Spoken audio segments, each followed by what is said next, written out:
숨 쉬는 것도 정치다. 154번째 시간 시작하겠습니다. 안녕하십니까? 김민석입니다. 야, 목소리 좋아요. 좋습니까? 음악을 딱 듣고 시작하니까 기분이 좋아가지고 목소리가 쫙 깔리네요. 더불어민주당 미래사무부총장 김현님 나와 계십니다. 네, 안녕하십니까? 김현입니다. 그게 아니라 오늘 우리 마이크가 좀 돈 좀 쓰셨어요? 아니요.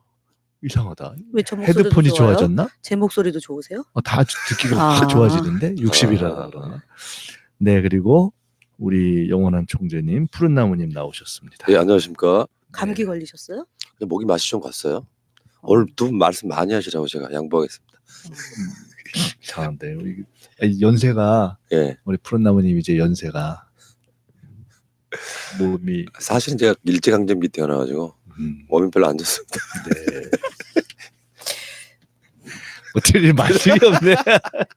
아니 갑자기 일제강점기가 제가 얘기를 하는데 태극기를 깔고 밥 먹은 그자들이 갑자기 딱 떠올라서 그러니까. 일제강점기의 3.1 독립을 위해서 태극기를 들고 만세삼창을 불렀던 우리 순국선열과 호국 영령들을 괴롭혀도 그렇게 괴롭히고 천박하게 하는 걸 보면서 진짜 아유, 진짜.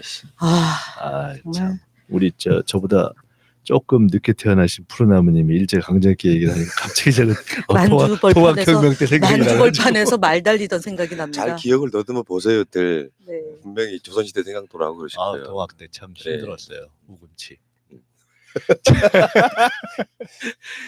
자, 오늘 저는 행주치마에 돌 나르던 게 힘들었어요. 우리 오늘 6월 항쟁 32주년입니다. 1987년이죠. 87년 6월 60 그리고 6월 항쟁이 있었고요. 벌써 32주년이 됐습니다. 간단하게 한 말씀씩.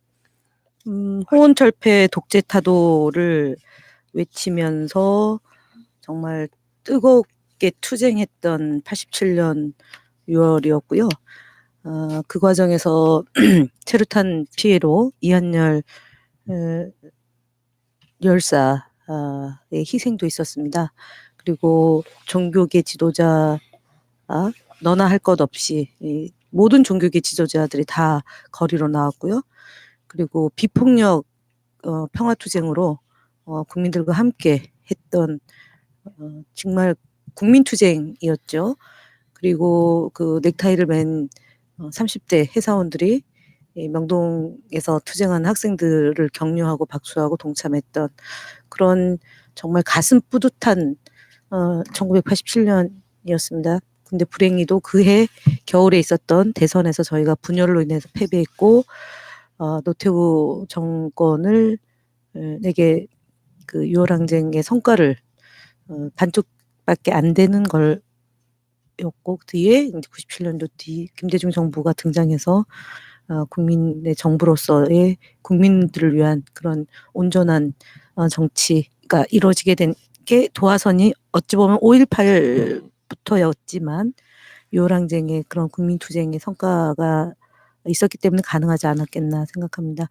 당시에 고생했던 많은 분들이 지금은 이제 우리 사회의 이제 50대가 돼서 문재인 정부의 성공을 위해서 또 이렇게 노력을 하고 있지 않나 싶습니다. 물론 지금 뭐 30대, 40대, 50대, 60대 함께 했던 분들이 더 많지만 당시 이제 학생운동인 주축이 돼서 6월 항쟁을 이끌었고 국민운동 본부에 있었던 많은 인사들이 또 전국적으로 지도했다는 걸 강조드립니다. 우리 이해찬 대표가 당시 국민운동 본부의 사무처장이셨나요? 기획실장이었나요? 그러니까 총괄 기획을 담당했던 무슨 국장 아니셨나 모르겠어요. 정책실장도 하셨고 그때 감옥에 있어가지고. 그렇죠. 6월 항쟁을 경험하지 못한 파리 학번들이 좀 많아요. 그때 감옥에 많이 계셨어요. 푸나님 한 말씀 하시죠. 저는 이제 그 운동을 할 정도의 나이는 아니었는데 아니 아까는 뭐 아니 그러니까 너무 너무 늙어서 연로하셔서 너무 늙어서 경로당에 아이, 계시더라고. 아니 그러니까 제가 태어나기 전생을 얘기했는데 어. 그렇게 이생을 자꾸 이렇게 얘기하시면 어떡해. 제가 광주 출신이잖아요. 그러니까 그 흐름은 너무 잘 알고 있는 뭐 사람이기도 한데 그 당시에 우리 위원장님은 감옥에 가 계셨잖아요. 네. 근데 너무 잘 알고 있지. 오늘 6월 항쟁 기념식에 자유한국당은 안 왔어요. 신기하더라고.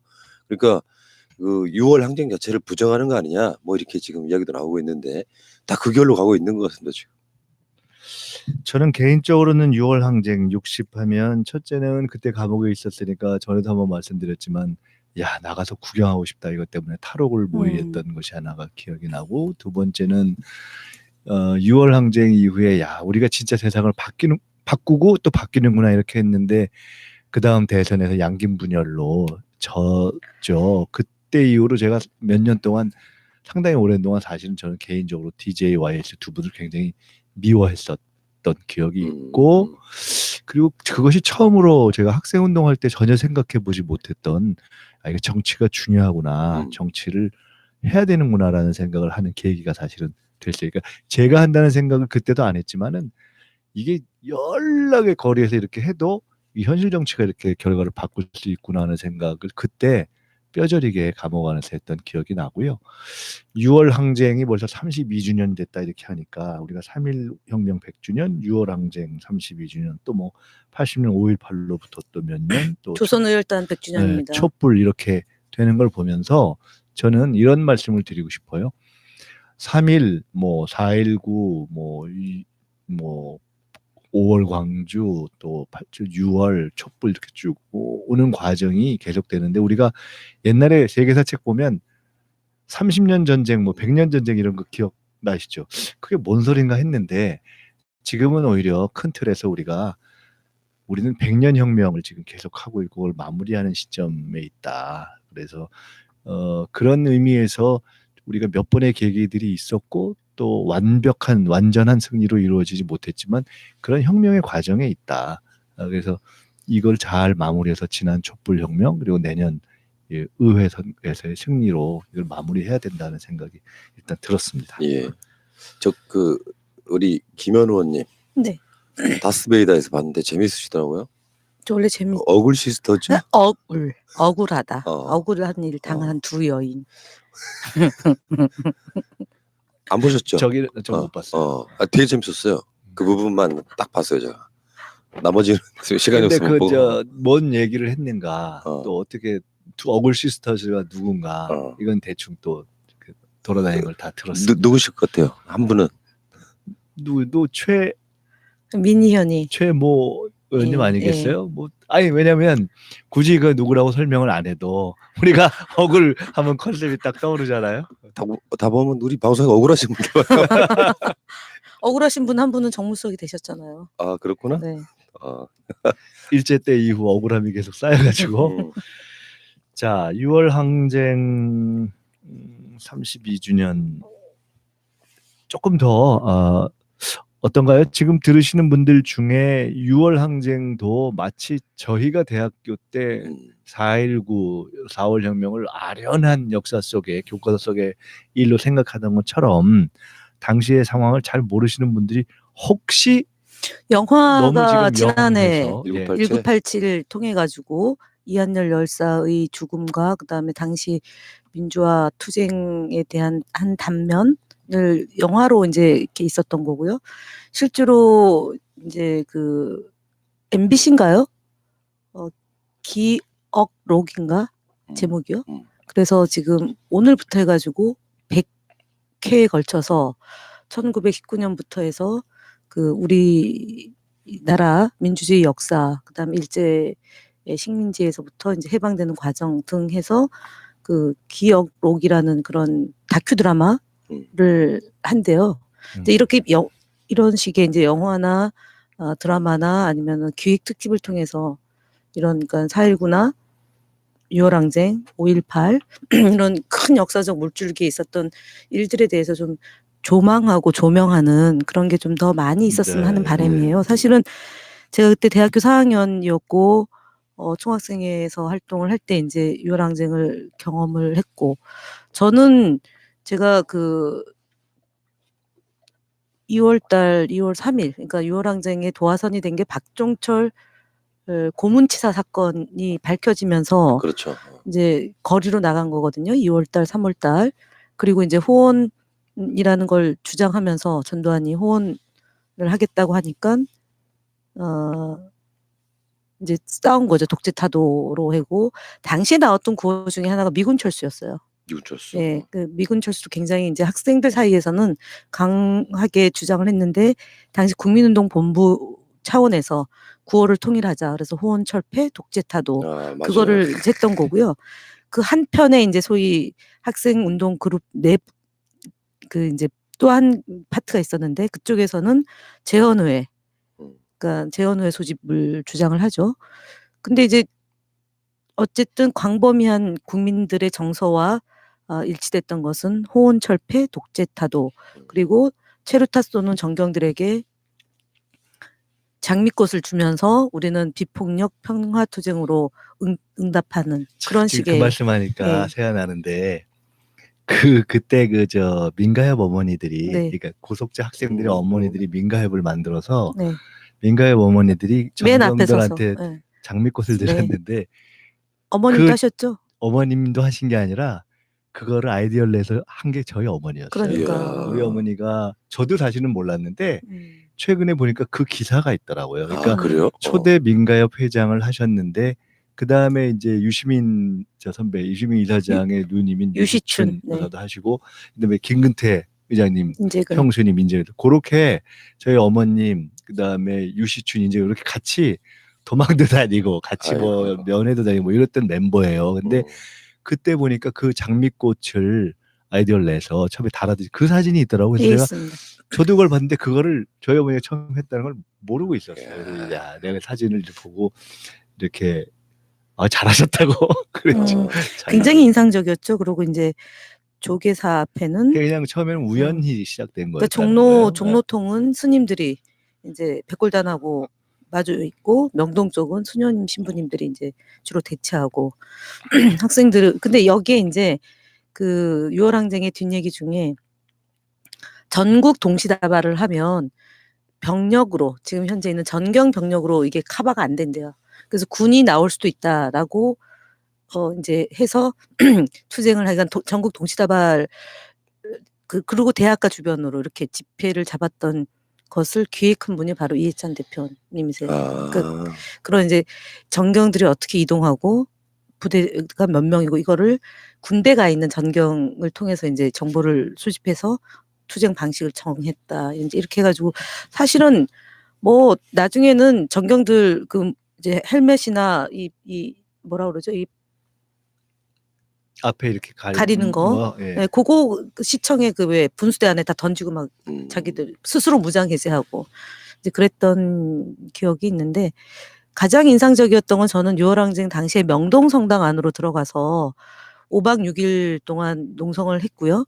그때 이제 해산할 때 한양대 스쿨버스가 들어가서 학생들이 안전하게 학교로 귀가할 수 있도록 학교에서 지원을 해줬어요. 좋은 학교, 그 혹시 한대하고 애국 한양입니다. 그래서 좋은 학교 나오셨네. 예.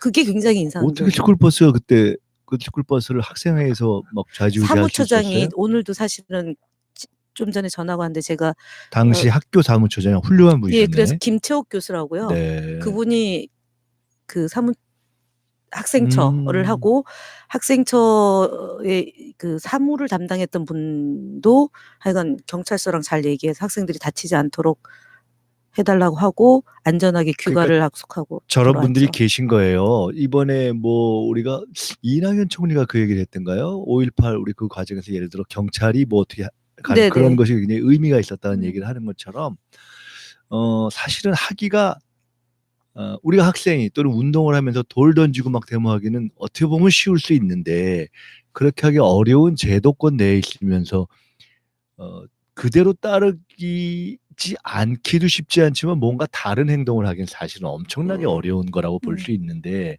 그런 분들이 있거든요. 저희는 그러니까, 그래서 학교하고 그 학생회가 그 학교 측하고 경찰서 하고 굉장히 뭐라고 해야 되나요? 돈독하다 그러면 조금 과장된 거지만 어.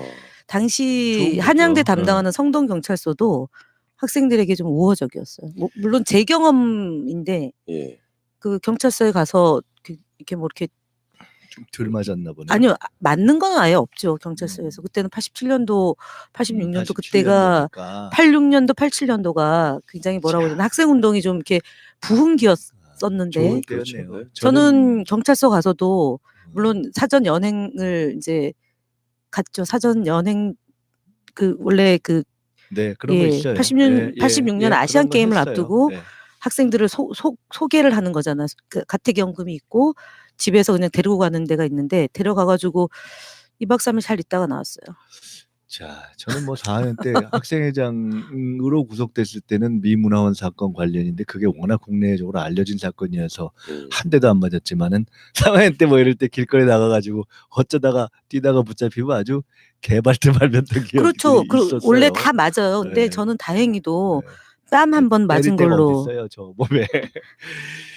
지금 다른 주제로 넘어가야 되는데 조금 전에 우리 김현 부총장님 말씀하셔서 문득 생각이 나는데 제가 오늘 우연히 책방에 갔다가 책을 몇 권 샀는데 이 책이 내용이 좋은지 아닌지 평이 어떤지 아닌지는 모르겠지만 아까 좀 전에 이제 우리가 100년의 역사를 돌이켜보면서 뭐 다큐멘터리든 뭐 이런 것들이 많이 나왔으면 좋겠다고 하셨는데 제가 아까 뭔 책을 하나 샀냐면 김세영이 글을 쓰고 허영만이 그림을 그리는 오한강이라는 만화가 1권부터 5권짜리가 있더라고요. 저는 이걸 그때 못 봤는데 해방 6.25 전쟁 이후 독재 투쟁 이렇게 돼 있는데 이게 지금 내용이 얼마나 좋은지는 잘 모르겠어요. 근데 흥미로웠던 게 이게 45년 해방부터 87년 6월 항쟁까지를 복원했는데 원래 87년에 안기부가 반공 만화로 기획을 했다누만 이게. 그래요? 근데 허영만 씨가 일단 이거 끝날 때까지는 간섭하지 말라 그러고 그리고 싶은 대로 그렸다 뭐 이렇게 돼 있길래 제가 흥미로워서 반공이 아니라 그러니까 역사 그때 기술을 뭐 하셨나 보다. 분단 이데올로기 이런 것도 다뤘다는 건데 하여간 우리가 역사를 좀 많이 다루고 저희가 학교 때 많이 읽었던 그 당시에 6월 항쟁 전후에서 해방 전후사의 인식이라는 해전사가 있었는데 최근에 그것을 다시 그러니까 다시 이제 살려낸 책도 다시 나오고 했는데 내년 총선을 바라보는 이 시점은 짧은 어떤 정치적 국면이 아니라 어찌 보면 100년을 정리해내는 그런 역사적 의미도 있고 그런 관점에서 선거도 보고 정치적 의미를 봐야 되는 것이 아닌가 하는 생각을 다시 한번 해보면서요. 책 오늘 얘기를 하니까 잠깐 네.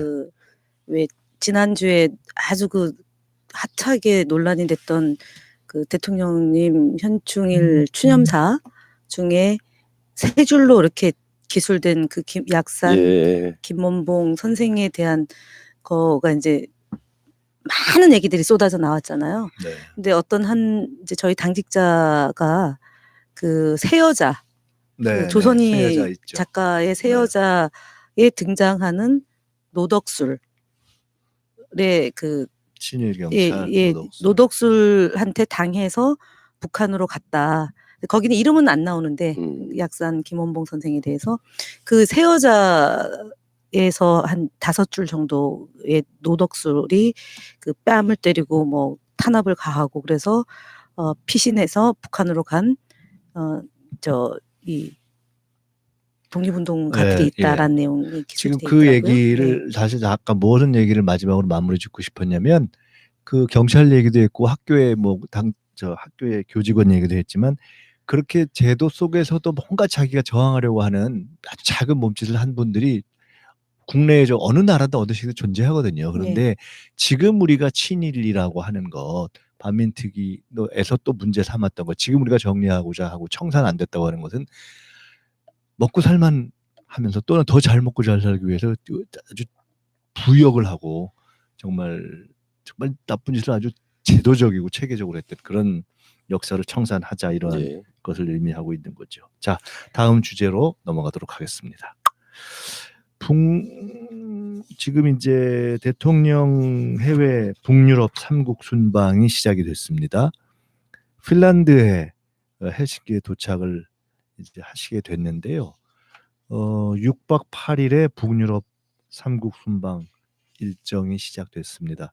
부럽습니다. 이게 사실은 북유럽 좋거든요. 이게 그러니까. 가기도 어렵고 그냥 보통 우리가 패키지에서 갈래도 이게 여행 맘먹고 하기가 제일 좀 남미하고 뭐 이런 데처럼 비싼 데 중에 하나인데 볼 것도 많고 좋은데 어떤 일정인지 한번 소개 좀 해주시죠.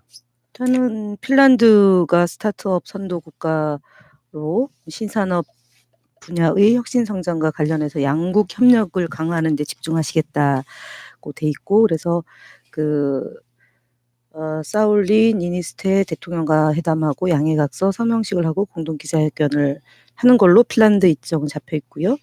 그다음에 북유럽의 최대 첨단 기술 허브인 산하견 단지도 방문한다고 돼 있습니다. 그리고 핀란드 일정을 마무리한 뒤에 노르웨이와 스웨덴을 국빈 방문하는데 노르웨이에서는 오슬로 대학에서 한반도 평화를 주제로 기조 연설을 하면서 북미 간 협상 진전이나 남북관계 발전을 위해서 새로운 구상을 내놓을지 주목된다라는 언론 보도가 있습니다. 네. 오슬로 대학에서 연설이 가장 좀 기대가 돼요. 어떤 말씀하실지. 네, 오슬로가 하여간 국제정치적으로 국제정치사에서도 굉장히 의미가 있는 그 일들이 많이 오픈되게도 또 이렇게 바닥에서도 이루어진 그러한 곳이기 때문에 특별히 여러 가지 정치적 의미를 담을 수가 있고요. 어떤 좋은 말씀이 나오기를 기대해 봅니다. 연계해서 그냥 쭉 얘기를 좀 해보죠. 어차피 지금 북미 회담도 6월 12일이면 이제 북미 정상회담이 1주년이 됩니다. 지금 이제 최근의 상황도 좀 점검해 보고 이 시기에 북미 정상회담 1주년이 되는 동안 과연 얼마나 바뀌었는지 또 어디까지 왔는지 지금 상황을 어떻게 볼 것인지에 대해서 이것저것 볼 수 있을 것 같아요. 최근에 우선 김현철 통일부 장관이 꼭 북미 정상회담 뭐 1주년 차원은 아니지만 최근에 이 정세에 대해서 남북 정상회담 관련해서도 좀 이야기를 했고 한데요. 김현철 장관이 했던 얘기를 갖고 풀어서 얘기를 시작해도 될 것 같고 아니면 뭐 어떤 얘기로든 이 얘기를 조금 해보시죠. 조기에 북미 정상회담을 제기하기 위해서 정부는 최선의 노력을 다한다. 최근에 북미 정상회담 제기 위해서 노력을 한다라는 구체적인 내용을 장관이 인터뷰 형태를 띠고 얘기하는 것은 없었기 때문에 뭔가 움직임이 좀 구체적으로 있는 것 아니냐라는 그런 이제 분위기가 있고요. 그다음에 청와대 고위 관계자가 7일 날 기자들을 만나서 남북 정상회담 추진 여부와 관련해서 북한과의 접촉은 계속 시도하고 있다. 그러니까 사실 이제 북한과의 접촉이 별로 진전되지 않고 있다라는 얘기를 저도 좀 들었는데 계속 시도하고 있다라는 얘기에서 뭔가 분위기가 좀 그렇죠. 변화가 있는 것 아니냐 이제 이거 하나 하고 그다음에 중앙정부 차원에서 이 대북 지원은 어쨌든 좀 어려움이 있다 손치더라도 지방 정부 차원에서 북한에 대한 지원을 좀 적극적으로 모색하는 것 이게 이제 경기도와 서울시 차원에서 좀 이제 진행이 되고 있는 것 같습니다. 그래서 어쨌든 이런 흐름을 보면 그다음에 이제 세계 식량 계획과 유니세프를 통해서 대북 인도 지원을 이제 조금은 한 거 아닙니까? 얼마 전에 하고 이제 더 이제 노력을 기울이는 거 하고 그다음에 돼지 열병이 발병되니까 방역 협력도 이제 같이 논의하는 거. 물론 또 유엔사 통해서 저희가 비무장지대 안에 북한 남한 이제 2km 반경 안에 돼지가 내려올 경우 멧돼지가 내려올 경우에 이거는 사살할 수도 있다라는 그런 정도의 이제 보도된 내용입니다만 이제 그런 정도의 이제 협력 관계가 좀 있는 것이 있는 것 같아서 어쨌든 긍정적인 반응들이 여기저기서 좀 나오는 것 같아서 다행이다 싶습니다. 저는 개인적으로 조금 본질적인 문제를 지금 봐야 될 상황이 아닌가라는 생각을 오늘 좀 해봤어요. 그러니까 가령 이제 뭐 방역 문제에 대해서 어떤 이제 상황이 발생해서 그에 대한 뭐 협력도 있을 수 있고요.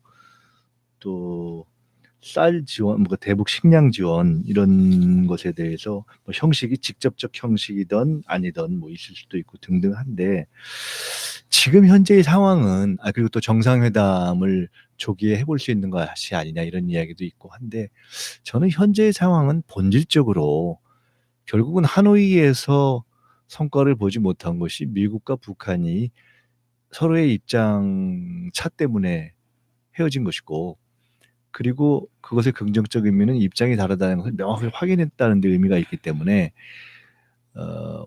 결국 그 입장에 어떻게 접점을 만들어낼 것인가 또는 어느 한쪽 또는 양쪽을 변화시킬 것인가를 우리의 역할에 의해서건 아니면 하여간 어느 쪽의 변화에서건 만들어내는 이 과정이 본질적으로 진행이 되지 않으면 전체적인 정세의 진전이 조금 어려울 수도 있다. 조금 늦어질 수도 있다는 것을 오히려 냉정하고 명확하게 인식하는 것이 더 중요하지 않은가.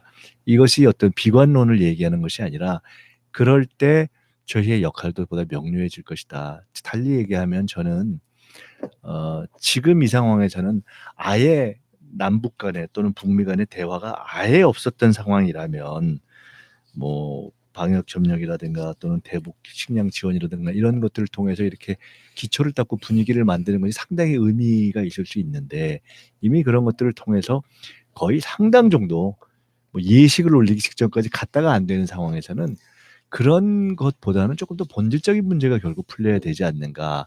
저는 아마도 북측에서도 그래서 두 가지 측면에서 한편으로는 그 어지간한 문제에 대해서는 지금 입장 표명을 안 하고 그냥 약간 이렇게 무표정한 모습으로 나타나고 있는 것도 그렇고 또 한편으로는 대한민국 정부나에 대해서 야 입장을 명확하게 해라 이렇게 얘기하고 있는 것은 실은 도대체 북미 간에 이런 근본적으로 하노이에서 안 풀렸던 문제를 어떻게 풀 거냐에 대한 문제 제기를 하고 있는 것이라고 보기 때문에 저는 그것에 저희가 보다 더 본질적으로 천착을 해야지 그렇지 않고 분위기를 이렇게 만드는 것은 기름칠을 하는 정도는 되겠지만 그렇게 하는 것으로서는 잘 안 될 가능성도 있고 지난번에도 말씀도 한번 드렸었지만 미국 자체의 정세가 공화당과 민주당 간의 갈등 상황도 그렇고 탄핵을 앞둔 상황도 그렇고 트럼프 재선을 앞둔 상황도 있기 때문에 어지간해서는 북한이 과연 트럼프 대통령이 확실하게 재선되고 확실하게 북미 관계를 끌고 갈 수 있느냐에 대한 자기 판단이 안 서서 조금 지켜보고 있는 측면도 있을 수 있어서 그러니까 이런 등등을 좀 봐야 된다고 생각이 들고요. 아마 이런 것 때문에 김현철 장관이 낙관도 비관도 하기가 어렵고 이것이 산이 아니라 산맥을 넘는 것처럼 어려울 수도 있다. 한편으로는 우리가 노력해야 된다고 얘기하지만 그렇게 하는 것이 아마 그런 정세인식과 고충이 담겨 있는 것이 아닐까 하는 생각이 저는 한편 들었어요. 근데 뭐냐 바람이긴 하지만 한번 열렸으면 좋겠어요. 4차 남북 정상회담. 그러니까 트럼프 오기 전에. 그러면 딱 그림 맞는데. 그러니까 이제 저는 그건 뭐 당연히 그러면 좋은데 거기에 좀 더해서 그러면 그렇게 해서 그다음 북미가 만나기 위한 것으로서 뭐가 바뀌어야 되지 하는 것에 대해서 아마 조금 더 지금 서로가 만나면 그다음 성과로 이어져야 되기 때문에 당연히 그런 것까지도 진전이 돼서 남북 정상회담까지 갔으면 좋겠다는 바람과 기대를 해보고요. 하여간 쉽지 않은 국면인데 그러나 지금 우리가 믿고 기대하고 힘을 모아줄 것은 결국은 대통령과 그 대통령의 어떤 방향을 확실하게 지지하는 우리의 어떤 국민적인 지지, 성원 그것밖에 없다 하는 생각을 다시 해봅니다. 하여간 만만치 않은 그런 상황인데요. 게다가 근데 이런 상황에서 적어도 반드시 하지 말아야 될 것들은 있죠. 이렇게 어려울 때는 해야 할 것보다 하지 말아야 될 것들이 중요한 거인데 예를 들어 전혀 황당한 오보를 낸다든가 떡수를 두는 거 있잖아요. 떡수 두는 거 조선일 보고 계속 떡수를 두잖아요. 저런 건 정말 언론이라고 보기 어려운 민족적으로 진짜 근데 그게 뭐 그냥 하는 거겠어요? 의도된 도발이죠. 의도된 심하잖아요. 그러니까 가짜 뉴스를 끊임없이 가짜 뉴스를 가짜 뉴스로 덮는 거죠. 더 큰 가짜 뉴스를. 그래서 문재인 정부를 종북 세력 내지는 이제 그러니까 경제는 뒷전으로 하고 북한 문제만 천착하는 그런 집단으로 계속 하면서 이제 그 뭐랄까 기정사실화 시키려고 하는 그래서 내년 총선에 이제 그런 색깔론과 정북으로 뭔가 좀 돌파를 해보려는 그런 의도, 기획된 의도 아닌가 싶어요. 그러니까 우리 92년도에 재미를 받고 그래요, 97년도에 맞아요. 하려고 했다가 실패했던 그런 건데 할 줄 아는 게 그거밖에 없는 세력이잖아요. 이 한교안 아니 가짜 대표. 뉴스를 가짜 뉴스 예. 넘다 갑자기 생각나는 게 오늘 민경욱 씨 얘기도 하나요? 이거 네, 뒤에 뒤에 있나요? 하잖아요. 아니 그걸 보니까 완전히 막말을 덮는 건데 하여간 그 얘기 조금 이따 하죠. 중심 잡으시고요. 네. 그 얘기 들어가기 전에 우리가 딴 얘기들 그 얘기들 하면 우리가 열이 받을 테니까 차분하게. 그 한편으로는 대통령 이제 해외 순방이 시작된 가운데 국내 정치가 풀려야 되는데 여야 원내대표 회동이 계속 잘 안 되고 있어요. 이게 지금 또 무산이 돼서 국회 파행이 장기화되고 있는데요. 현재 어떤가요? 지금 그러니까 패스트트랙 원천 무효 그다음에 사과가 전제되지 않으면 국회의 그 정상화는 할 수 없다. 이게 이제 지금 한교안 대표의 강고한 의지이고 오늘도 초월의 모임이 있었잖아요. 매월 첫째 주에 국회의장의 초청으로 여야 대표들이 모이는 자리가 있는데 이 자리에 한교안 대표만 참석을 안 한 것으로 정치한 지 얼마 안 됐는데 어찌 보면 정치권에서는 막내인데 너무 이분이 떼쓰기를 장기화시키는 것 같아요. 그러니까 6월 항쟁 행사도 안 나타나고 예. 국회의장이 초청한 행사도 행사도 안 안 나타나고 오고 뭐 하자는 거죠? 뭐 하자냐면은 이제 저런 거죠. 본인만 부각되는 본인만 이제 그 화제가 되는 그런 현장이나 행사는 잘 만들죠 지금. 근데 네. 도대체 뭐예요? 전에 그 광주는 오지 뭐 정리 안 하면 오지 마 이러는데 가서 막 뭐 땡깡 쓰듯이 가고 땡깡 옳지 않아요. 땡깡 떼쓴다. 쓴다고 사람들이 이야기하는 사람들이 있었죠. 제 표현은 아닙니다. 그리고 또 그다음에 또 어디는 안 갔죠? 그리고 저기 5.23 우리 대통령 그렇죠. 서거 그러니까 10주기 그때는 안 갔죠. 기념 그리고 이번에 또 추도식은 안 60은 안 갔고요. 가고 도대체 뭐 지금 아유. 읽기가 해석이 좀 어려운데. 해석이 어려우세요. 전 해석이 어려워. 아니 그러니까 저는 아니 나홀로 장애투쟁, 나홀로 북구 콘서트, 나홀로 뭐 그 저 이문열 만나는 제가 이 정치 경력이 짧아가지고 죄송합니다. 해석이 안 됩니다. 제가. 이게 정치 원로들께서 왜 이러실까? 아니 저는 그래서 지금 뭐죠? 이제 착각 속에 산다고요. 박근혜 정부에서 또는 이명박 정부에서 경험했던 것을 그대로 그러니까 세상은 바뀌었고 국민들의 수준은 매우 높아졌는데 이 한교안 대표가 지금 대통령 그 이제 저거 하는 거잖아요. 놀이하는 거잖아요. 그러니까 나경원 원내대표가 국회가 정상화되면 나경원 원내대표 중심으로 이게 운영이 되니까 장외에 계속 발목을 잡아놓고 자기 자당 안에서도 그러면서 이제 항복을 할 때까지 안 하겠다. 이제 이렇게 지금 버티는 거. 하여간 지금 이제 국회가 최소한의 어떤 타결 가능성에 가까이 가는 것까지를 안전하게 문을 걸어 잠근 이제 황교안 지금 파행이라고 봐야 되죠 지금. 근데 이게 참 현재로는 그래서 그 패스트트랙에 대해서 아주 완강하게 그 자체를 마치 원천 무효에 준하는 것으로 하지 않으면 안 하겠다. 사고라는 게 그런 거 아니겠어요? 그런 것이기 때문에 여야 간의 대화, 협상은커녕 대화는 하고 있죠. 여야 대표가 만나서 대화는 하고 있는데 오늘 또 주목해야 될 점은 우리가 그 국회 선진화법이 처리되고 나서 이 그 추가 경정 예산안 국회 처리 일자를 보면 2013년도는 20일, 2015년도는 19일, 2016년도는 39일, 2017년도는 46일, 2018년도에도 46일입니다. 그러니까 우리 정부 들어서는 다 이렇게 좀 협조가 제대로 안 되는 그런 그 아주 황당한 야당을 만나서 저희가 고생을 하고 있는데요. 지금 2019년이 46일째, 그러니까 기록을 깬 거죠. 지금 그동안 자유한국당 등이 이 추경 예산안을 처리하는 데 있어서. 근데 지금 이제 미세먼지뿐만 아니라 강원도 산불 때문에 지금 강원도민들이 지금 청와대 앞에서 항의 농성 했고요. 그다음에 포항 지진 피해 지원 대책도 특별법 만들어 달라라는 요구도 있고 이제 지원해 달라는 게 있는데 결국 이런 것들이 안 되게 함으로 인해서 집권 여당과 문재인 대통령에게 비판을 가하는 그런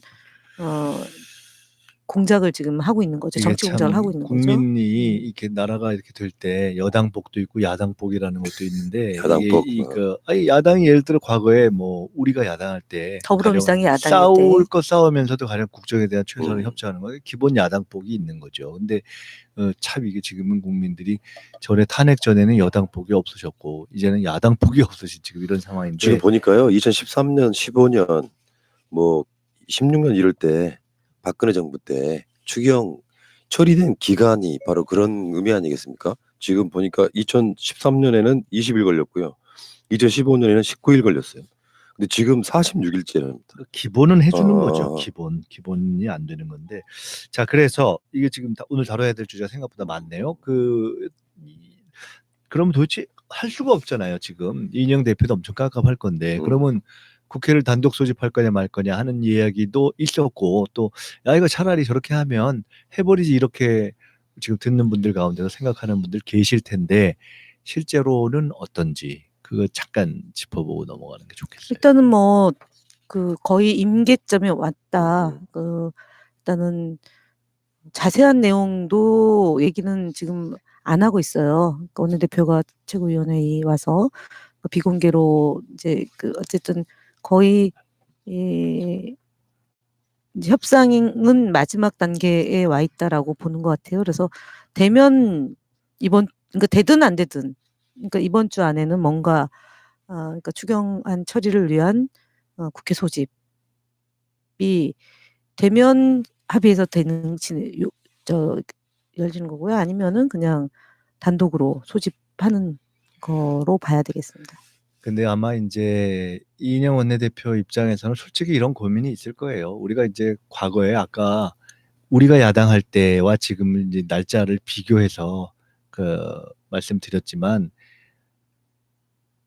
그 국회를 소집한다라는 것의 의미는 여야가 합의를 해서 예를 들어 최소한 추경을 조금 시비가 있다고 치더라도 처리는 한다 이런 식의 명시적 묵시적 합의가 전제가 되는 것인데 지금 그러면 저렇게 계속 시비를 걸고 발목을 잡고 있는데 단독 국회를 수집하면 어떻게 될 것이냐를 생각해 보면 저 사람들은 한편으로는 옳다구나 하고 국회는 열렸으니까 들어가서 우리가 할 말은 하겠다라고 할 거 다 한 다음에 그다음에 우리가 연 거 아니니까 추경은 또 안 해준다 이렇게 될 아주 최악의 시나리오의 가능성이 살아있는 거여서 도대체 이걸 그렇게 해야 되는 건지 하는 고민을 아마 하고 있어서 이게 과연 실리가 있냐. 옛날에 그렇게 국회를 할 적에는 서로가 좀 양보를 하더라도 여든 야든 야당은 최소한 국정에 협조를 하고 여당은 양보할 거 양보하면서 했는데 이것은 참 깝깝한 야당을 지금 만난 거예요. 이렇게 보니까 지금 자유한국당은 회군할 생각이 없잖아요.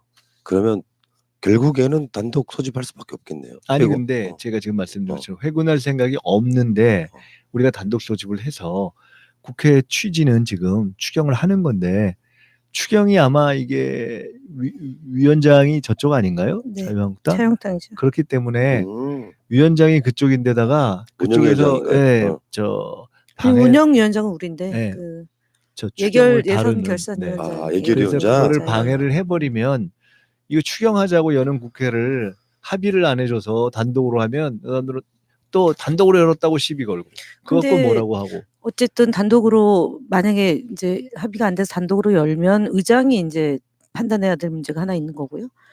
결국은 이제 추경안에 대한 그 시정 연설을 이제 총리가 하게 되면 단독으로 열어서 그 국민들을 직접 상대로 이제 여론전을 펼친다고 봐야죠. 그러면은 이제 그런 압박을 해서 들어오지 않을 수 없게 만드는 우리로서는 이제 그런 어떤 대국민 홍보와 설득을 하는 강화하는 측면이 있지만 여전히 이게 과연 최종적으로 타결될 것이냐에 대한 참 고민이 있는 거죠. 정말 깝깝한 거고요. 이렇게 되다 보니까 국민들이 이제 이 과정을 지켜보는 거 아니겠어요. 그래서 각종 여론조사가 나오는 가운데 마침 흥미로운 조사가 하나 나왔어요. 지금 최근에 국회 파행과도 연관이 있을 텐데 자 내년 총선이 도대체 어떻게 될 거냐. 이게 집권 여당을 통상 심판하는 중간 평가 심판이냐 아니면 보수 여당 심판이냐. 근데 그 굉장히 보수 여당 심판론이 높게 나왔어요. 이게 숫자가 네. 518입니다. 네. 그래요? 그러네. 한국일보 한국 리서치 여론조사 결과가 보수 야당을 심판하자가 40 아니 아니죠. 518요. 아니죠. 보수 야당을 518.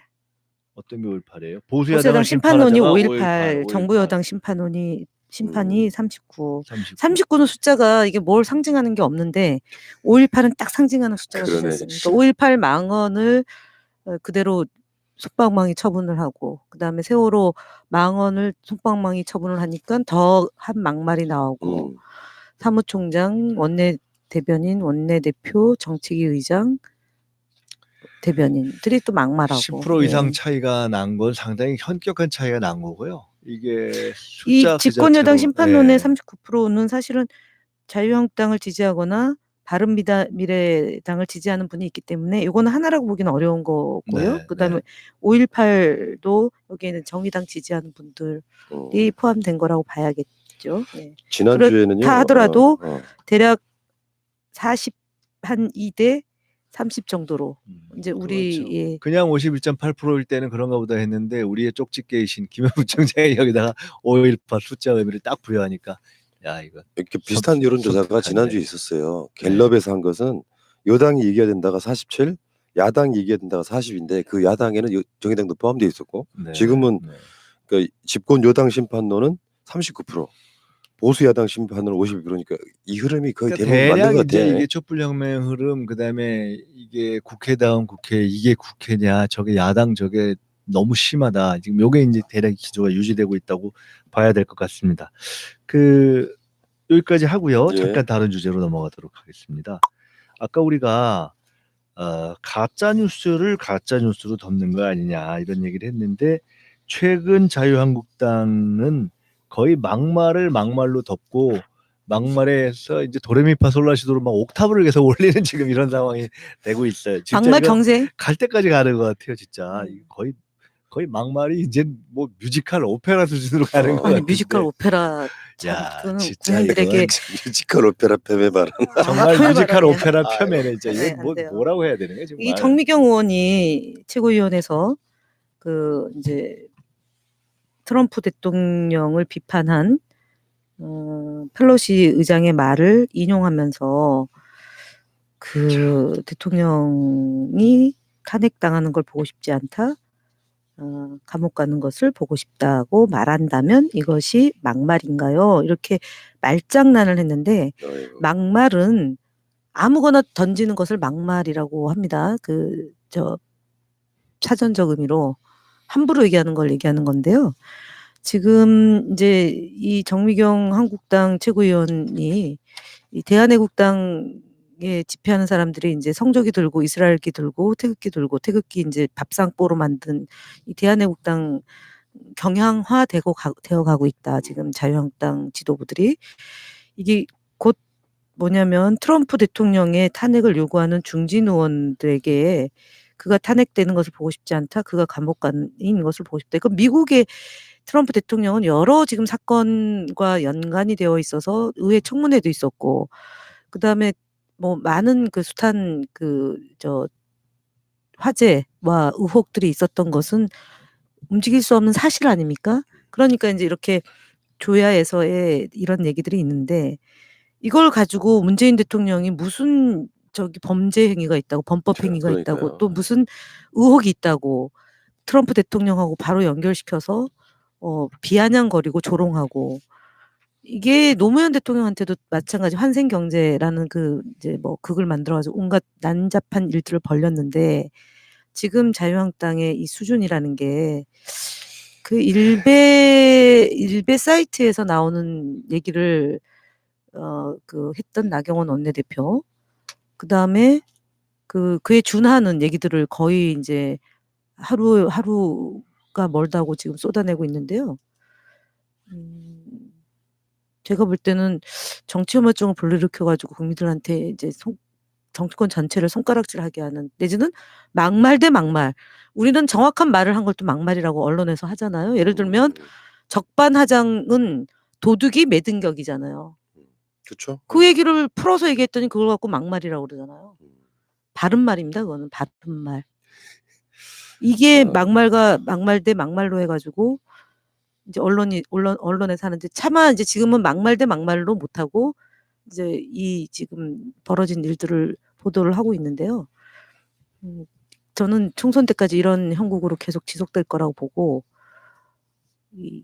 큰일이다. 그래서 국민들이 아마 앞서 얘기했던 5.18 그 이제 야당 심판론, 특히 자유한국당을 심판해서 단 한 석도 주지 말자라는 캠페인이 맞습니다. 이제 앞으로 진행될 거다. 토착 예고는 척결하자. 이제 이런 흐름이지 않을까 봅니다. 지금 막말이 계속 나오고 있는 상황에서 정미경이죠. 정미경 최고위원이 이게 막말인가요, 아닌가 이렇게 정말 몰라서 물어보는데요라는 형식을 빌어서 이런 식으로 했는데 이런 스타일로 대응이 하나가 있는가 하면 막말로 아까 막말을 덮는다 하는 얘기가 나온 것의 전형적인 게 지금 민경욱 씨 얘기죠.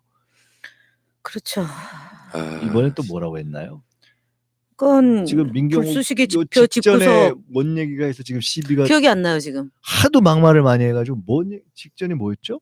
그거요 저기 골든타임 3분. 그게 문제가 됐는데 그에 대해서 지금 전혀 지금 뭐 사과성 이런 거 없이 그 없었죠. 다음 바로 나온 건데 이게 뭐예요? 이번 거는? 이번 거는 그러니까 대통령 아까 얘기했던 해외 3국 그 4차 산업과 그 혁신 성장 그다음에 남북 관계의 진전을 위한 외교적 활동에 대해서 지금 이렇게 얘기하는 거죠. 근데 제가 이제 그 이명박 박근혜 정부 때 부대변인 또 대변인을 했지만 현역 대통령을 향해서 대변인이 이 정도 수준의 그 아주 저열하고 그 아주 어떻게 보면 인간 그때 이제 정의당에서 그랬나요? 바른미래당에서 그랬나요? 짐승과 인간 사람이 있다. 금수와 사람이 그렇죠. 있는데 금수마도 못한 논평이었다라고 이제 얘기할 정도로 그 이제 지금 당 사역이 아주 돌아가면서 사고를 치고 있는데요. 그러니까 불쑤시개 지표, 집구석, 부엌, 아궁이 있는 대로 달고 놓고는 철렵질에 정신 팔린 사람 마냥 나홀로 냇가에 몸담그러 떠난 격. 외교 떠난 대통령한테 이렇게 말을 해.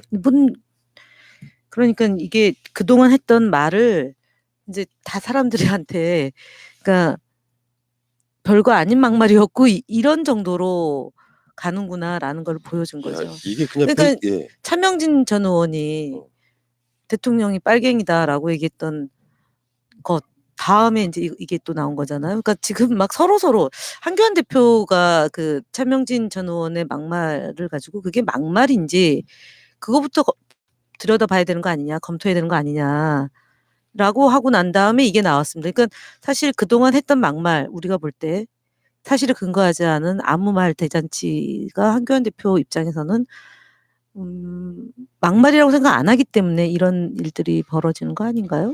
그러니까 그 황교안이 지금 잘못하고 있는 건데 이쪽에 저는 이 자유한국당이 이걸 그 막말 카오스 상태에 빠졌다고 보는데 막말을 있냐 아니냐를 물어보는 막말을 하고 민경욱 같은 경우도 지금 막말 금지령 내렸다고 하는데 실제로 그 차명진에 대해서 그게 막말이냐 아니냐 문재인 대통령 빨갱이라고 했다 이 말을 그 막말이라고 하는 것 자체가 문제 아니냐 이런 식으로 황교안 씨가 그러니까 답을 해놓고 보면 정확한 워딩이 막말이라고 하는 말부터 조심해야 할 것 같다.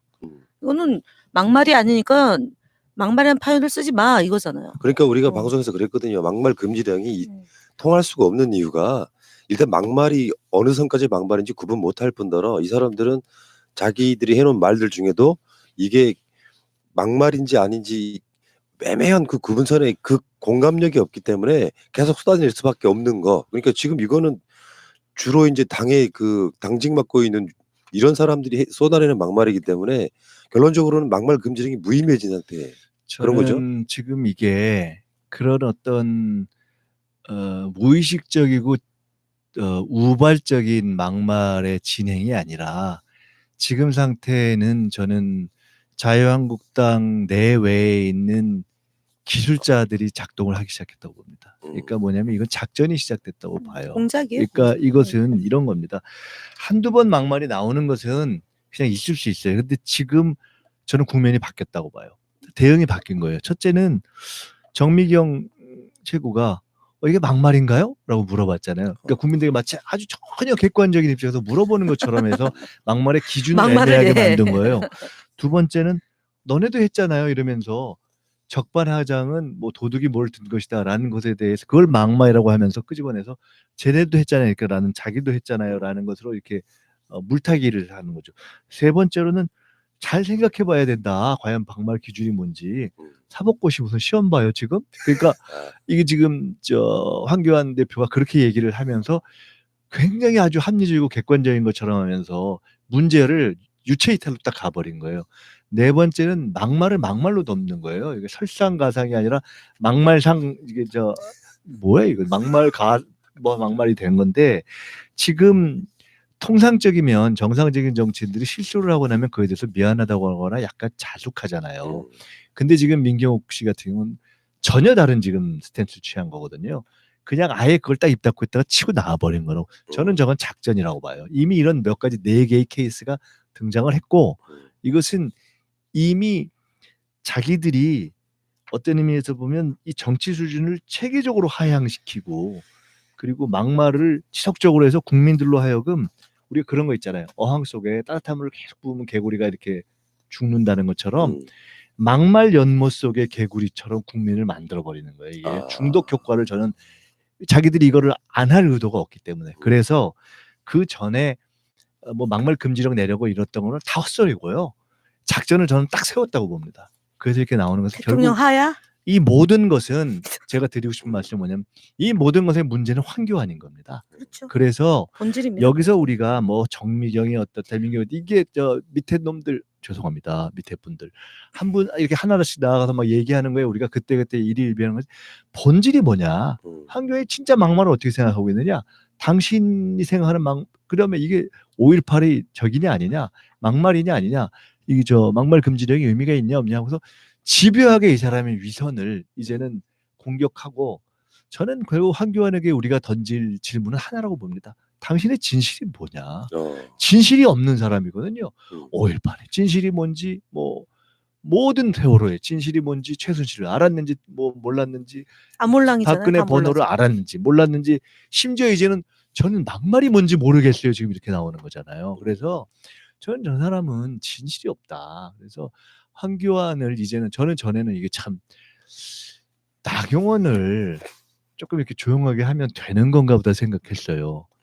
근데 이게 아니네. 이게 정말 이게 정말 그래서 이게 문제는 황교안인 것 같아요. 이 부분을 절대 이 막말 국면이 그냥 해프닝으로 해서 우리가 하다 보면 그거 있잖아요. 전에 그 기억나시죠? 나경원 원내대표가 하도 그러니까 우리도 쟤는 저러다 말겠지. 쟤는 원래 저러니까 하고 우리가 좀 그냥 내비두자 하는 그런 정서가 있을 법했잖아요. 우리 내부에서도.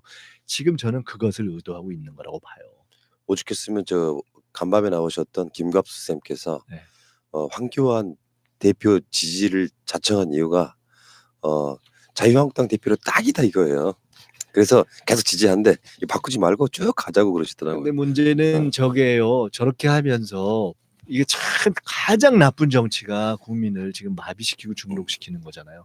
저 정도까지는 정치에서 해도 되나 보다라는 식으로 물론 양식 있는 대다수의 국민들이 그에 넘어가지 않지만 이른바 보수 결집이라는 것 속에서 사실은 정말 죄악인 거예요. 이 나라에 건강해져야 하는 보수의 상당수의 수준을 떨어뜨리는 거거든요. 진짜 나쁜 놈들이에요. 국가의 에너지를 소진시키는 이건 진짜 거죠. 나쁜 놈들이에요. 그래서 하여간 어쨌든 죽기 살기로 해서 저희가 내년 총선에서 정말 압도적으로 승리를 하는 길만이 저렇게 함부로 인생 사는 사람들, 함부로 정치하는 사람들을 단죄하고 정말 그렇게 해서는 안 된다라는 생각을 갖게끔 정신 차리게끔 해야 될 몫이 우리들에게 있는 것 아닌가. 그러니까 제가 다스베이다 출연하기 위해서 이제 제가 그동안 국정원 여직원 감금 했다고 누명 쓰고 재판받았던 기록들 그다음에 세월호 관련해서 제가 그때 당시 이 대리기사가 왜 나한테 접근을 해서 그런 못된 짓을 했을까라는 생각을 반추를 해보는 과정에서 이명박 박근혜 정부가 국정원과 기무사와 경찰을 동원한 댓글 여론 작업 그때 다 종북몰이 빨갱이 논쟁 그리고 당시 대통령을 칭송하던 그런 가짜 뉴스를 만들어서 여론 작업을 했던 거잖아요. 그걸로 재미를 본 거거든요. 근데 지금도 그 습성 그대로 남아 있고 그 방식 그대로 하고 있다. 그래서 충격 상세 아이템이라고요. 충격을 충격으로 덮는 거고요. 더 큰 충격을 만들어서 이전 거는 별거 아닌 것으로 생각하게 하는 고도의 심리전이다 이거는. 그렇죠. 그래서 그 대북 심리전을 펼치겠다고 국정원의 차장을 댓글 공작원으로 둔갑시켜서 댓글 공작을 하게끔 만들었던 이명박 정부의 국정원에서 했던 작업이 어찌 보면은 형체는 국정원은 그 일을 안 하지만 그런 공작을 했던 사람들이 여전히 자유한국당 안에 또아리를 틀고 정치인들 또는 정치권이 그런 역할을 하도록 누군가에 의해서 진행이 되고 있다. 말씀 아까 김민석 원장님도 하셨지만 그게 왜 있을까? 그러면은 이제 뭐 뉴스가 갑자기 사라지는 뉴스가 있지 않습니까? 득을 보는 세력이 있잖아요. 그런 막말 잔치를 막 하고 있는 와중에 별로 뉴스가 안 되는 정말 중요한 뉴스가 안 되는 그리고 정말 이 막말하는 정치인들 같이 퇴출돼야 될 사람들이 갑자기 뉴스의 전면으로 등장하는 그런 것을 보면 우리가 그렇다고 뭐 안 다룰 수는 없는 거죠. 이런 맞아요, 문제를. 맞아요. 예. 난 진짜 저는 한 말씀 여기 드리고 싶어요. 정미경 최고위원 뭐 이게 막말인지 뭐 정말 몰라서 물어보는데요. 뭐 이러고 저 황교안 검사 출신 대표가 아닙니까 이분이? 뭐 막말인지 생각해봤는데 이게 막말인지 구별이 못하겠으면 정치하지 마세요. 그러니까. 정치를 하려면 막말인지 아니, 아닌지 그 얘기를 하려고 스스로 정치하는 판단을- 사람들이죠. 스스로 판단을 해야지. 이 정도도 그걸 못하는 사람이 무슨 정치래요. 그걸 이런 거를 하기 위해서 정치하는 사람들이요. 이런 거를 이게 국민들에게 감추고 싶은 게 있는 거죠. 감추려고 하는 세력들이 있는 뭐 거고요. 존경까지는 못 받아도 최소한의 정치적 언어라는 것이 갖는 품격이라는 것이 있는데 이걸 본을 보여진 못할 망정 이걸 물어보고 할 정도 되면 정치를 하지 말아야죠. 그 흥미로운 주제 마지막으로 한 가지 간단하게 하고 저희 마치도록 하겠습니다. 이 와중에 자유한국당이 조금 거기서 변수가 있을 수도 있겠다. 홍문종 의원이 태극기 집회에서 자유한국당을 나와가지고 애국당에 갈 것 같은 그런 걸 한 것 같은데 저는 이 뉴스를 들으니까 상당히 현실성이 있는 것 같더라고요. 근데 왜 어떤 얘기인가요? 이분은 이거? 그러면은 김대중 씨 칼럼에 따라서 그걸 지침으로 안 받아들이나 아니 보군요. 이제 이래 제가 볼 되는 때는 거죠. 자유한국당에서 공천이 어려우니까 그러니까 대한민국당으로 가는 거 아니에요? 그러니까 이걸 좀 분석을 해봐야 되는데 저는 홍문정 의원 가능성 상당히 있는 것 같아요. 그날 했던 얘기가 여러 번 했고 연설 도중에 제가 어디 당원입니까 이러니까 청중들이 대한애국당이요 막 이랬다는 거거든요. 그런데 결국은 이렇든 저렇든 어떤 이유로든 공천 못 받을 사람들이 있는 거 아니에요. 근데 그게 한 홍문정을 포함해서 갈 가능성이 있고 노대시 마냥 움직인다. 이현주 의원은 지금 어떻게 될까요? 지금 무소속인데 지금 자유한국당에 지금 입당이 안 되고 있잖아요. 그분은 창당을 하시는 게 좋지 않을까요? 아니요, 애국당. 아니 애국당 왜? 아니 홍문정 의원이 그때 이 홍문정 의원이 그랬나요? 다른 의원이 그랬나요? 그 저기 이현주 의원을 자유한국당에서 많이 원유철 의원이 그랬구나. 거기는. 네. 여튼 이현주 의원이 어느 당으로 갈지 참 귀추가 주목이 됐는데 홍문정 의원은 뭐 정말 재밌네요. 한국당 당대표는 맨날 선거할 때만 와서 도와달라고 해서 한 번 만난 적은 있고 그 후 띄엄띄엄 만났지만 애국당 조원진 대표는 어제도 그제도 계속 만나고 있다. 저 사람들이 그렇다는 거 아니에요? 지금 저 패스트 트랙에 대해서 제일 고민하는 것 중에 하나가 그대로 해서 비례대표 연동제가 되면 실제로는 애국당이 정당 투표에서 몇 프로 가져가면 자기네 다 죽는 거 아니냐 지금 이 두려움이 있다는 거 아니에요? 그런데 지난번에 저기 어디 영남에서 우리 보궐선거 할 때 이제 그런 건데 그 정당 투표뿐만 아니라 후보들이 나오면 그 상당 정도 심지어 경상도에서도 자기들 타격을 입는 거 아니냐 이런 생각을 한다는 얘기가 있는 것 같아요. 경상도는 좀 많이 네. 타격받겠네요. 그런데 대구 경도. 어쨌거나 애국당으로 자유당에서 공천 못 받을 의원들이 뭐 처음에 한 명이 시작되든 어떻게 되든 뭐 몇 명 간다. 그러면 볼만하겠다. 저게 과거에 그런 경우가 있어요.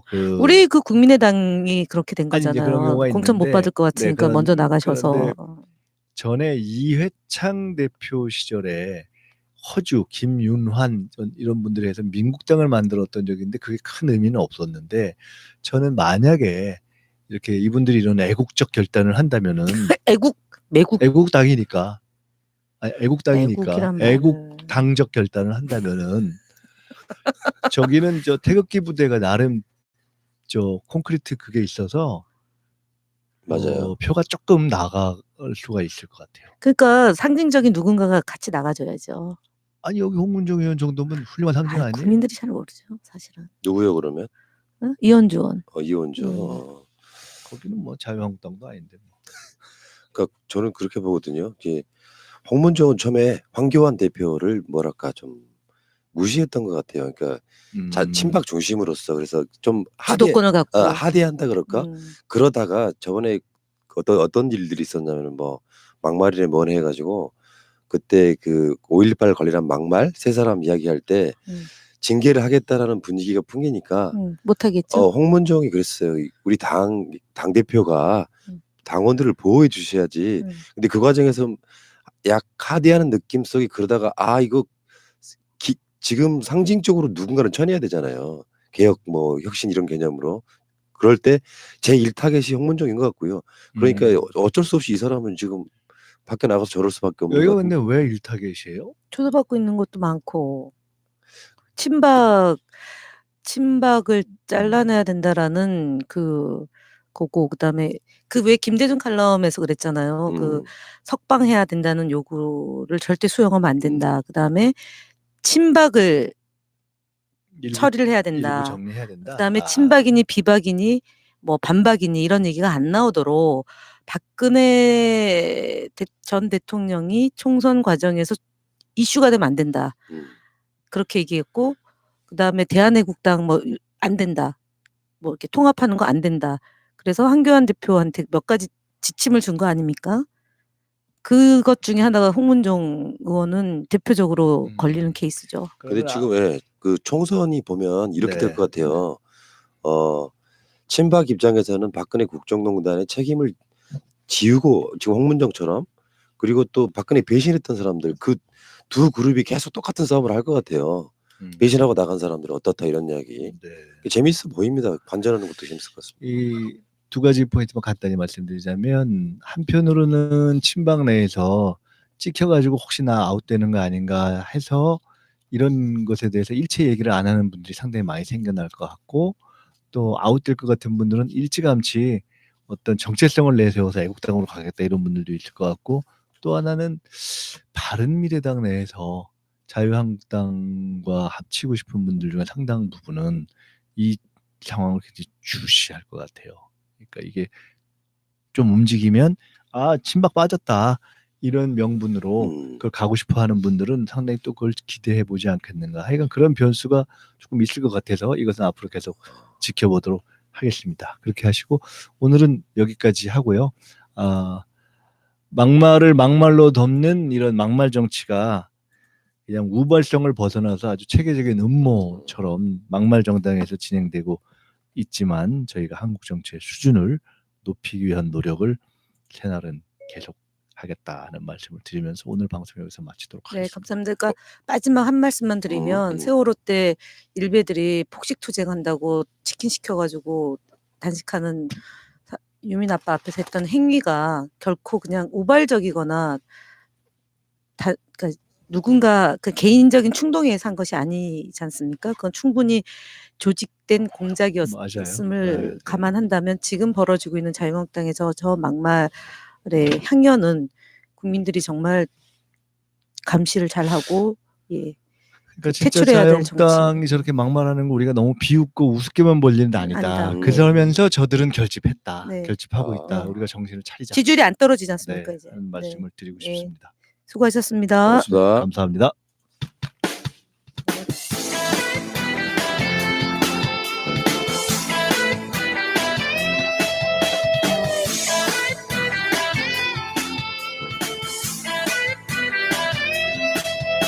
조선일보서 전주 박정희까지 일본 놈의 충성스런 앞잡이일 때 동상 걸린 손가락을 잘라내가며 해방을 위해 싸웠던 건 백성들이다.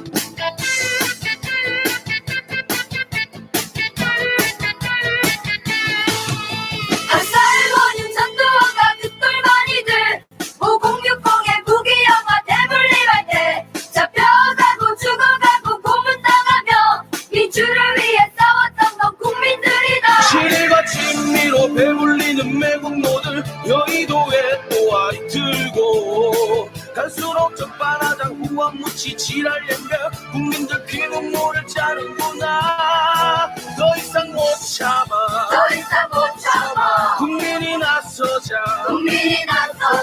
우리의 힘으로 모두 갈아엎자.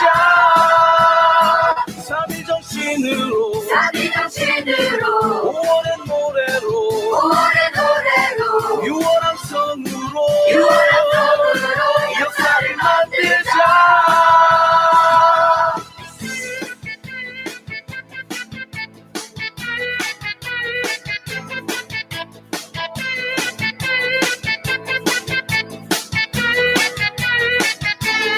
실과 진미로 배불리는 매국노들 여의도에 또아리 들고 갈수록 적반하장 후원무치 지랄연며 국민들 피눈물을 짜는